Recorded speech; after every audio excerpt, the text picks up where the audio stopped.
Oops.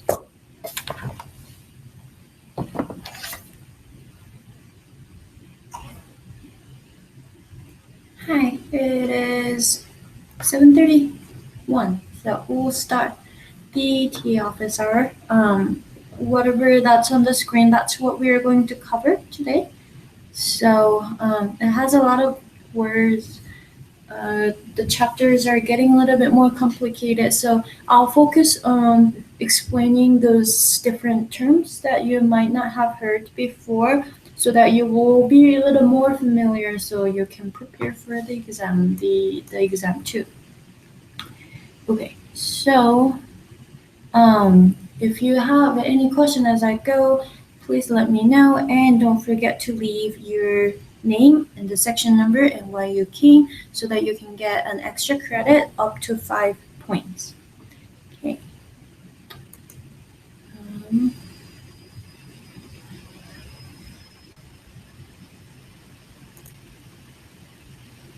okay. I am gonna open the PowerPoint slides. Oops. Where did it go? I'm just gonna download it again because I can't find it.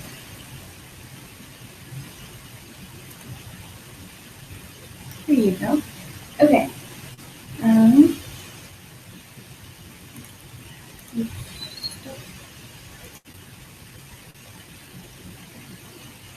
Okay, I need to make sure you can hear me.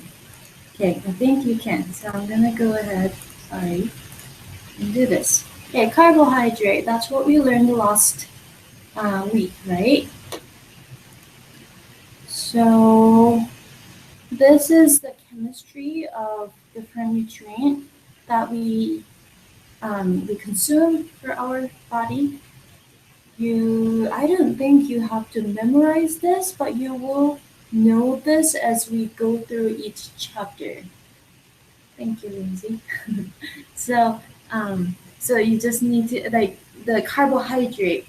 It's made of carbon, hydrogen, and oxygen. Lipids, the same thing but different structure. Protein, the same thing plus nitrogen. Their vitamins.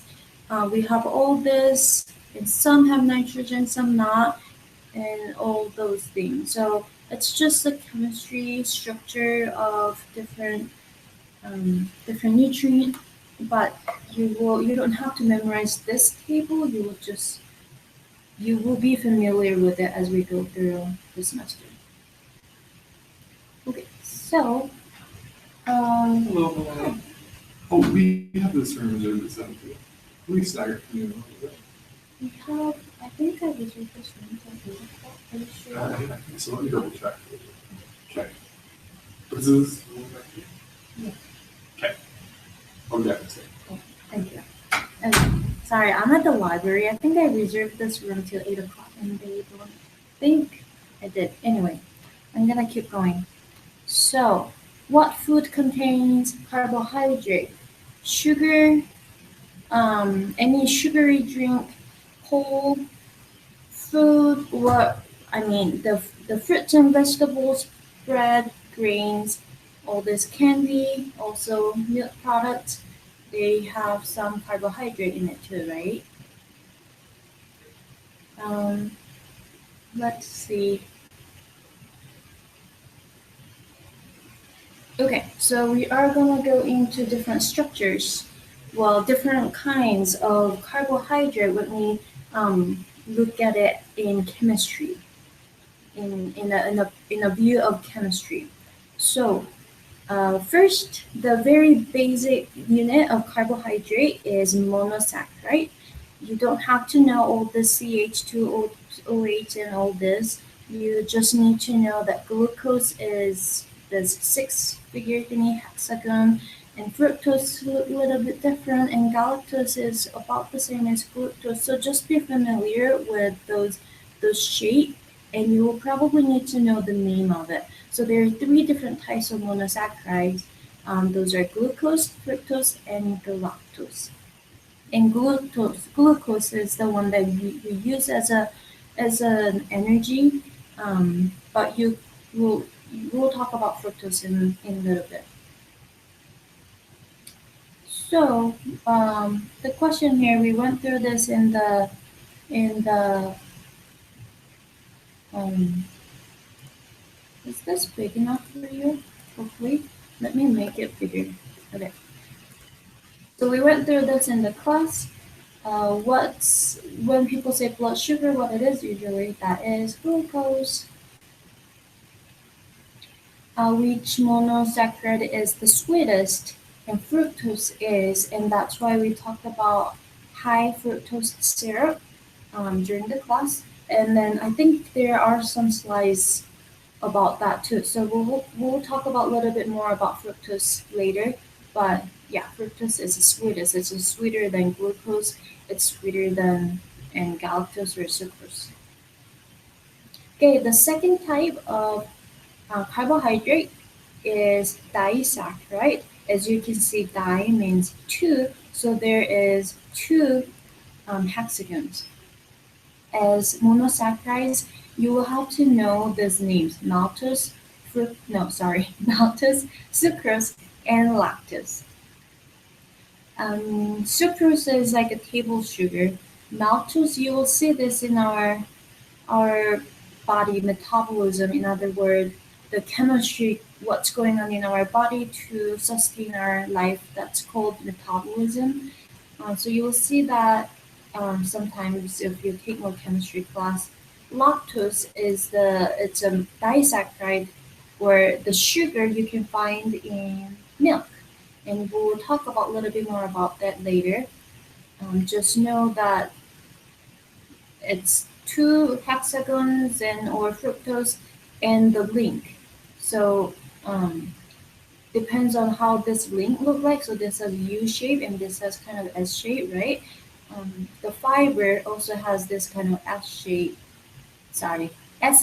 and the link is one of the reasons that why we can't digest fiber. But lactose, obviously, we can, but some people can't. We'll talk about that in a bit. So just know that there are two different links. So what is the number one source of added sugar intake in the United States? Do you guys remember that from the class? What is that? It is soft drinks. You probably want to know this, that soft drink and candy bar, those are kind of the main reason of added sugar in our diet. And that's just how much we eat. Okay. And she talked about added sugar versus natural sugar, right? Um, what is added sugar? Do you remember? So added sugar is anything listed on here. So corn syrup, even honey is considered as added sugar. What is natural sugar then? Natural sugar is sugar that's found in maybe fruit, even vegetables. They are they are sugar. They have the same chemical compound as monosaccharides and disaccharides that we saw earlier. However, they are not added sugar. They are natural sugar. So that's the difference. Natural sugar, added sugar, they both have same chemical structure, but these are added sugar and natural sugar. Usually they are found in a fresh fruit. Okay, so the added sugar, what does it refer to? Do you remember the answer? The answer is all above. So all of them, they are all added sugar.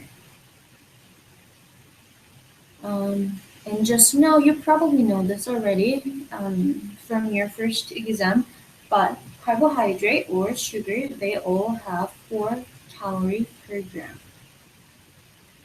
High fructose corn syrup. Okay, so as she said, high fructose corn syrup has, as Dr. Wondering said, high fructose corn syrup has a little bit more of fructose versus glucose, right? So sucrose is the regular sugar that we eat, and the percentage, the distribution of fructose and glucose, those are the monosaccharide that we talked about earlier, right? It's 50-50%.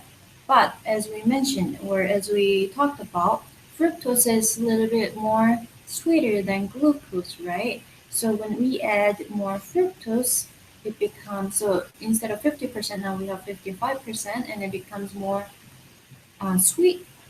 And however, fructose and glucose, they all have the same calorie. So you will have same calorie, but the food will be sweeter, if that makes sense. So that was the purpose of high fructose corn syrup. People sometimes think that it's a corn syrup that's super high in fructose, and maybe it's bad or something. But I don't think there's enough evidence to say that it really causes, or fructose itself causes the obesity right now. So we don't know really yet. Well, there's not enough evidence to say high fructose corn syrup is worse than other added sugar like sucrose.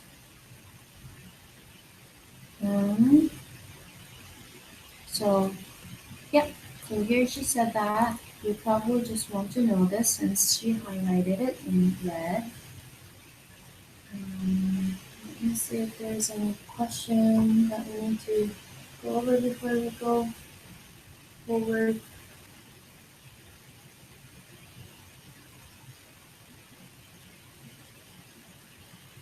Yeah, Cora, hi. You did well.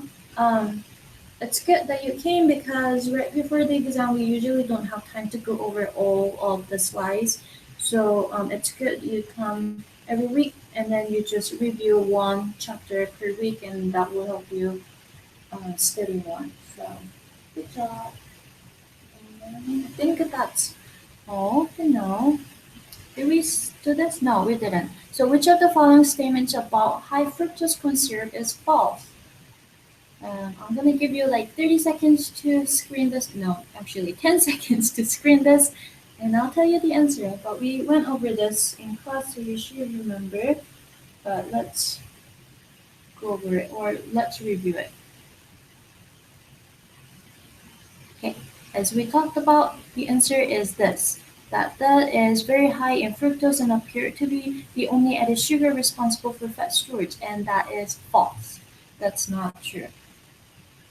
I think it's probably the the higher intake of overall added sugar that contributed to the obesity. I don't know if that's the only one, only factor to it, but it's not just fructose. It's all added sugar. Alternative sweeteners. She talked about this in class. I don't think it's super important that you don't have to know all this details, but alternative sweeteners can be alternative, I guess, sweeteners that you can use instead of using sugar. I know some people use this, especially if someone has diabetes. Having too much sugar will peak their blood sugar, so sometimes they will use this in food instead. And here are the list of different sweeteners that you can use that FDA, sorry, FDA approved. However, I noticed that, just an interesting fact, if you are not familiar with those, I noticed that many of them works well with like cooler like drinks like cola or like Diet Coke, right? But it doesn't work well if you put it in a baked good. So like if you have to cook it and make the temperature high, it loses its function, I guess, and it's not sweet anymore. So it's a good way, I guess, if you don't use over how much is recommended. It's a good, and then you have to make something sweet, but you don't want to put so much sugar. Then it's a good way to substitute. But sometimes it works, sometimes it doesn't. So it's just an interesting fact. Okay, So now we are doing complex carbohydrates. So we did monosaccharide and disaccharide, right? But if there's more than two simple sugars together, it has now different names such as oligosaccharides. So like 3 to 10 chains of carbohydrate. There's starchy and glycogen and fiber that we are going to talk about. Let's see. So glucose, well, sorry, starch and glycogen, it's glucose chain. So there is more than 100 glucose units all in a chain, and that's the similar part between starch and glycogen. But here's the structure, but it's a little bit different in its structure. So the oleosaccharides, the units more than three. Well, actually, oleosaccharides is the unit sugar unit 3 to 10, and amylose is you can see. So amylose is just like this linear chain of glucose. It can be more than 10 units of glucose, but as long as there's no branch, if it's linear like that, it's called amylose. So you want to memorize that. Amylopectin is it's a chain that's branched and it's all glucose. So these are all starch, right? Um, well, actually, it's not. Amylopectin and amylose is starch. Glycogen, you can't really say this is starch because it is a way that we store the glucose in our body, usually in liver and muscle. You will find this if you take chemistry or biochemistry later. You will hear about this again. It's also a branched, right? But as you can see, the difference between amylopectin and glycogen is that glycogen is more packed. So it has way more branches than amylopectin. So that's probably the only difference between those two. And this is the storage form of glucose in our body. And this is the starchy version of the carbohydrate. Okay, remember we talked about this earlier? Um, so this U form, it's digestible bond in starch. If it's S shape, it's non-digestible bond, and that is fiber. So we'll talk about fiber now. There are two different kinds of fiber, right? So there is soluble fiber and insoluble fiber. Soluble fiber is like sponge that I think she talked about here. So they are like oats or like fruits and legumes, and it absorbs water and it gets fermented in our intestines. I think it's a large intestine. Did you say that? In your colon. So large intestine by bacteria, and it helps to reduce cholesterol level. So when it gets like all bulky and have all this water absorbed, it also traps cholesterol. And when this gets digested, cholesterol gets digested together. So that's why it helps the blood cholesterol level. Insoluble fiber, you can find this on the like a whole grains or like skin of fruits or vegetables, and it's not fermented at all. So we don't consume any calorie from it. It's but um, but but it gets bulky because it's not digested at all. It's not cut down to little simple units, right? So it's bulky, so it helps you to be regular, and it helps you with constipation if you have it, or if it helps you to prevent one. So it's important to have both soluble fiber and insoluble fiber in the diet, and it helps with the digestion. Mhm. Hi, Carolyn. Okay. If you have a question as you go, let me know. She said here, legumes. it's extra source or excellent source of fiber. Oh, and she mentioned this in the class. When you look at the food label, back up the food that you purchase, if it has more than 3 grams of fiber, then it's a good source of fiber. So that's the way that you know if you're eating enough fiber or not. Where does the digestion of carbohydrates begin? Where does it begin? Do you remember from the chapter, I think it's chapter 4, right? It's a previous chapter. The answer is mouth. So remember the saliva, and I think it mentions in the next slide actually. Amylase. So when it ends with ASE, that means it's the enzyme that breaks down whatever we eat. So our mouth has amylase, and it starts the carbohydrate digestion. And pancreas, it has all different types of enzymes, and one of them is again amylase. And sucrase, it just means sucrase. It just means it breaks down sucrose, it breaks down lactose, it breaks down maltose. You don't have to know all these names, just know that when it ends with this, it's an enzyme. But it starts in mouth, and as it gets digested, it gets broken down to monosaccharides from disaccharides or oligosaccharides or all this starch with a lot of branches, right? So it has to be broken down to monosaccharides in order to be absorbed in the intestine. So that's important. It's just a picture of it. So if it's even if it's just 2 units, we still cannot absorb it. So we need to break it down to 2 units. And if I didn't mention this before, I'm gonna mention this now. You will probably want to know what maltose, sucrose, and lactose they are made of. So maltose is made of glucose and glucose, sucrose is made of glucose, fructose, lactose is made of glucose, galactose. This and how amylopectin and amylose and glycosans are made of glucose. They're all in glucose unit, right? So those are the only things you probably need to know what it's made of. So memorize this slide. You don't have to know if it's alpha bond or beta bond. You don't need to know that. Just know that.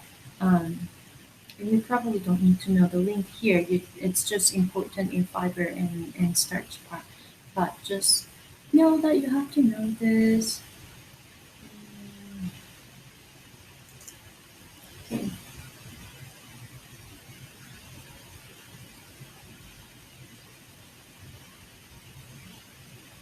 Okay, Lindsay, I saw your question now. So you asked if Dr. Wengreen will review good carbohydrates tomorrow as a recap of the class last week. What did she say? So, sorry, I'm gonna go back to the end of the chapter. So,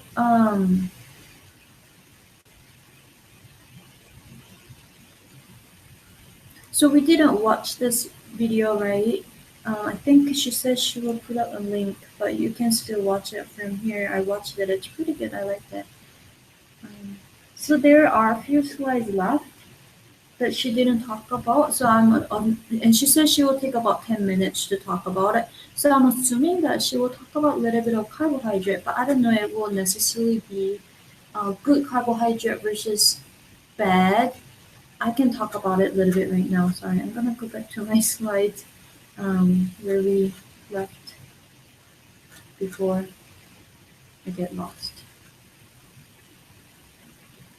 Almost there. Almost there. Okay. So this is diabetes. But before that, let me address your question, Lindsay. So you want some examples of what are like good carbohydrates and bad carbohydrates, right? So carbohydrate in general, whether you get the carbohydrates from added sugar or natural sugar or fiber, well, yeah, fiber doesn't have calorie, but or you can digest, so it can be used as calorie. So added sugar, natural sugar, or maybe from complex sugar like the oligosaccharide and other things, our body really don't care if where it comes from, and it will all take it as the same. It will all have 4 calories per gram of all those different kind of carbohydrates, right? But why do people say good and bad carbohydrates? Usually people say added sugars are bad carbohydrates because I think it is because it only has carbohydrates. I'm gonna go back to my place so you can see. Okay, because it only has calorie. It doesn't have vitamins. It doesn't have minerals with it. It doesn't have anything else. It just has calorie, 4 calories of carbohydrate per gram. So when people say that it's bad, it's probably because it doesn't have anything else and because people eat way too much added sugar, and that's one of the factors that can attribute to the obesity right now. So that's why, but I don't necessarily say that they are bad. I'm just saying that you need to eat everything in moderation. You can have dessert, you can have candy, you can have extra sugar in your tea or something, but just make sure that you don't eat way too much. Um, and then she'll talk about lipogenesis later. But if you have way too much carbohydrate, our body um, eventually make this into fat. So it will store it as a fat. So we gain more fat storage in our body, and that's not good for our health either, right? So that's why there's a bad carbohydrate reputation. But the fact is that all carbs, we need that, and our body really just treats it the same, 4 calories per gram. It's a moderation that we need to be careful of. Okay. Hopefully, I answered that question. Let's go back to the slide. We're almost done, and we are out of. Did I addressed all the questions? Diabetes. So insulin and glucagon, those are two different hormones that we have in our body, right? So insulin helps to make glucose enter into our cell from this uh, what do you call this? The blood vessel. And glucagon does the opposite thing. It helps all this glycogen, so that's the storage of glucose, right? It gets broken down to glucose, and so when glucagon is secreted from pancreas, it helps. It makes it helps or it stimulates the glycogen breakdown, make it to glucose, and it enters into blood vessel, and then we can use this as energy wherever we need to.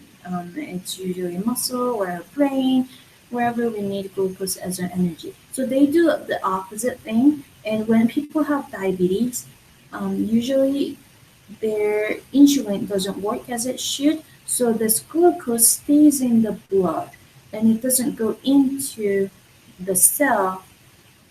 So when we have way too much glucose, we can die, extreme case, and we can start ruining other organs in our body.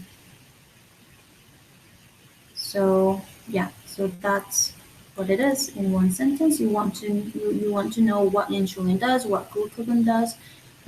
There are different hormones in our body related to our digestive system. This is just another picture. I explained it. It's kind of complicated, but I already explained it. And diabetes.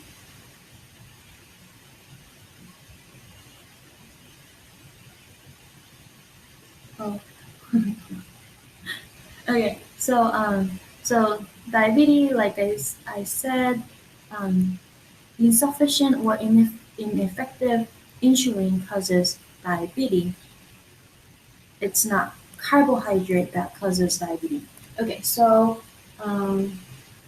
here I see another follow-up question about carbohydrate, right? So Cora said, so my understanding is that your body doesn't care where it is getting carbohydrate from, right? Yes, that's correct. Our body doesn't care. It's not necessarily one is bad and the other one is better, I guess.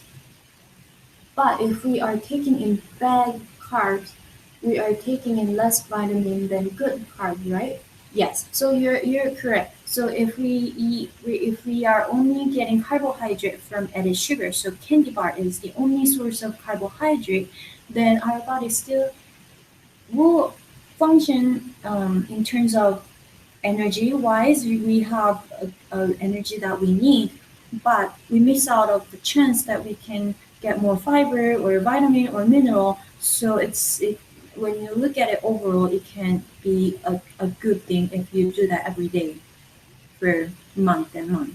So that's why that's the difference between, but it's not necessarily bad and good. Um, okay, so there's type 1 and type 2 diabetes. Type 1 is like almost a genetic thing, and it's so here you see that diabetes happens because of insufficient or ineffective insulin, right? So insufficient is type 1 diabetes, ineffective insulin. So you have insulin, but our body doesn't recognize that's type 2 diabetes. Okay. Um, Diabetes is a chronic disease that affects a person's whole body. Which of the following complications is matched up correctly? I'm going to give you like 10 seconds to read and I'll tell you the answer. I think we went over this in the classroom. It's a good reading. Okay, the answer is all above. That's why diabetes is so scary, people say, and you don't want to have it. So you want to take care of your body, and obesity is the main factor, one of the main factors that causes diabetes. Metabolic syndrome. Did we go over this in class? I'm not sure, but I'll do this anyway. So metabolism, like I mentioned, this is a chemistry that's happening in our body every day to sustain our body, right? So digestion is metabolic thing that we do in our body. One second. I do. Okay, I'll be out in a few minutes. Okay, thank you. Uh, So if you have more than one of these symptoms or more than three of the symptoms, then you can say that you have metabolic syndrome, and diabetes is one of them. Or yeah, I don't think we went over this in the class. Yeah, we haven't. So I think she will go over this in the class. So I will stop here, and if you haven't watched the video at the end, do it. It's kind of disgusting, but still, it has good. Thank you. Thank you, Lindsay. So it has good message. So go over it, and I think I'm gonna finish now. That's all for today. And if you have other questions, email me. If you didn't get to ask me during the office hour, email me and I will be happy to answer your questions. Good luck studying for this chapter, and I will see you next week. Bye. Thank you for coming.